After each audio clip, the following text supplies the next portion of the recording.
विधायक जी, शंकराचार्य जी के मामले में कल कोर्ट ने स्टे दे दिया है और एक चर्चा का विषय बड़ा तेजी से चल रहा है कि प्रदेश के 2 डिप्टी सीएम कहीं शंकराचार्य जी के फेवर में चल रहे हैं तो वहीं सीएम जो है उनके अगेंस्ट में चल रहा है।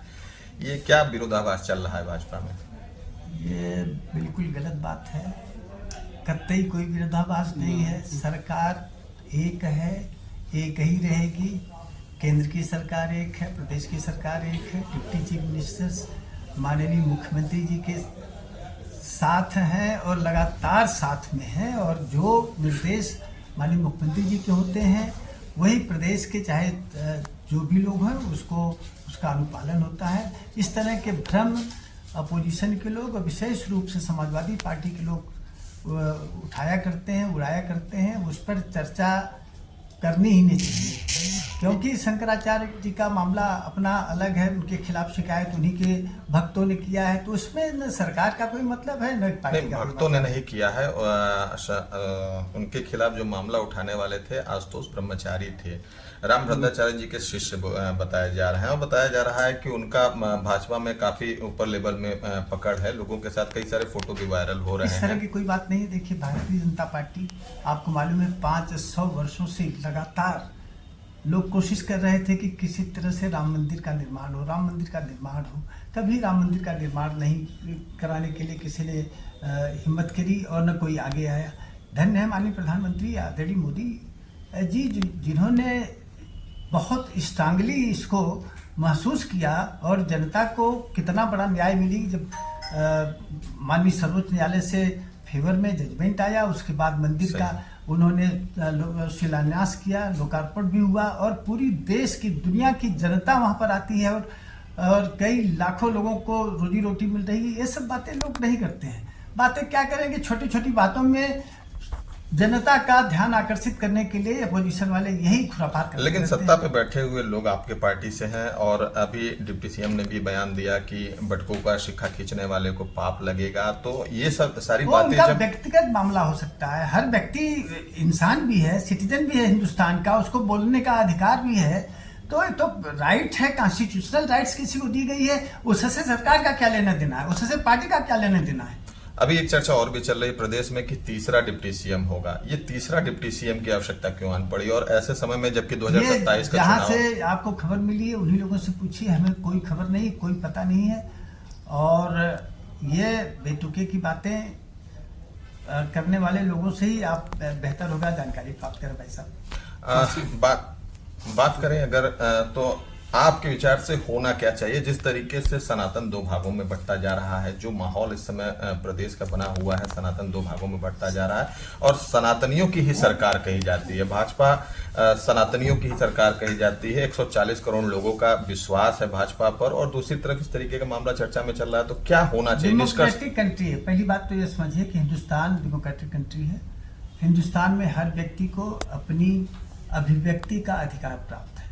अपनी बात कह सकता है, स्वच्छंदता से कह सकता है, लेकिन किसी के प्रति दुर्भावना पर अगर कोई बात करता है तो वो गलत है। तो क्या विपक्ष सवाल इस बात का है कि सनातन तो सनातन है, उसमें विभाजन होने का कोई प्रश्न ही नहीं उठता। सनातन तो जो सनातनी है उसमें कोई डिवीजन की बात तो आ ही नहीं सकती है। गलतफहमी है लोगों को।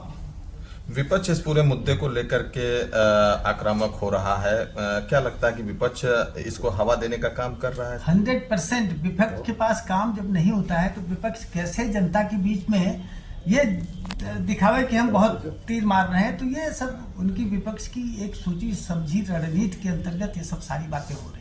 आज अखिलेश यादव के ही सरकार में जब वो दंडी स्वामी थे तो उनके पर लाठीचार्ज हुआ था, ऐसी चर्चाएं चल रही थी। आज वही अखिलेश यादव उनके पक्ष में खड़े हुए हैं। ऐसे बहुत से काम अखिलेश यादव जी ने किया है, उस पर हम बहुत चर्चा नहीं करना चाहते हैं। अभी अगर आप बात करते हैं पीटीए की, पीटीए में क्या कहते हैं? उनके हिसाब से पिछड़ा दलित और अल्पसंख्यक है। दलितों के रिजर्वेशन इन प्रमोशन की बिल किसने फड़वाई थी पार्लियामेंट में? अखिलेश यादव जी ने फड़वाई थी।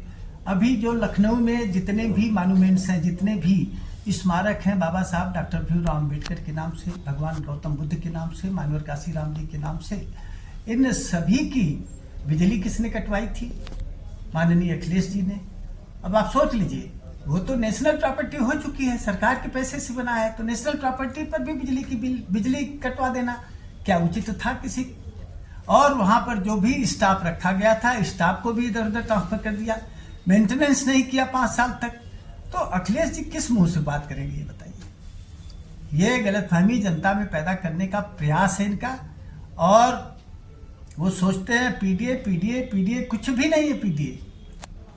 पीडीए अखिलेश जी या तो कोई पार्टी बनावे पीडीए की, छोड़े समाजवादी पार्टी, या फिर कोई संस्था बनावे। ये पीडीए तो कुछ है ही नहीं ना। पीडीए का मतलब क्या होगा?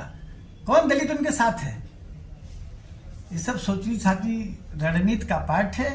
और कभी जनता को बरगलाने का उन्होंने प्रयास किया था, कुछ हद तक उनको सफलता मिल गई, इसलिए वो गलतफहमी पैदा हो रही है। यूजीसी कानून को लेकर के एक बड़ा सवाल खड़ा हो रहा है। हालांकि अभी सरकार को समय लागू होना चाहिए। यूजीसी कानून, बिल्कुल कानून में कोई कमी नहीं है। केवल एक बात थी कि जो परेशानियां होती, जो लोगों के खिलाफ अगर कोई शिकायतें आती थी तो उसके लिए कमेटी बनाने की बात थी। अनुसूचित जात, वो 10 व्यक्तियों की कमेटी है, उसमें एक अनुसूचित जात का होना है, एक बैकवर्ड का होना है, बाकी जैसे वहाँ का एडमिनिस्ट्रेशन तय करेगा उस हिसाब से होना है।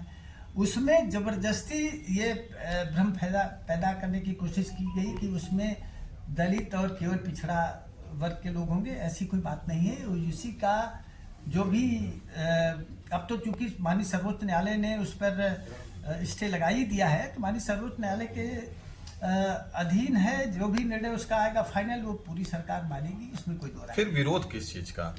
बताया ना कि विरोध तो इसलिए हुआ कि ये हवा देने वाले अपोजिशन के लोग ही वहां पर थे, और हवा जैसे पीडीए बना के हवा देने की कोशिश की गई, उसी तरह से यूजीसी को उन्होंने पॉइंट पकड़ लिया, उस पर भी हवा देने की कोशिश की गई, लेकिन है कहीं कुछ भी नहीं। तो आप समर्थन में हैं? आप समर्थन करते हैं यूजीसी कानून का?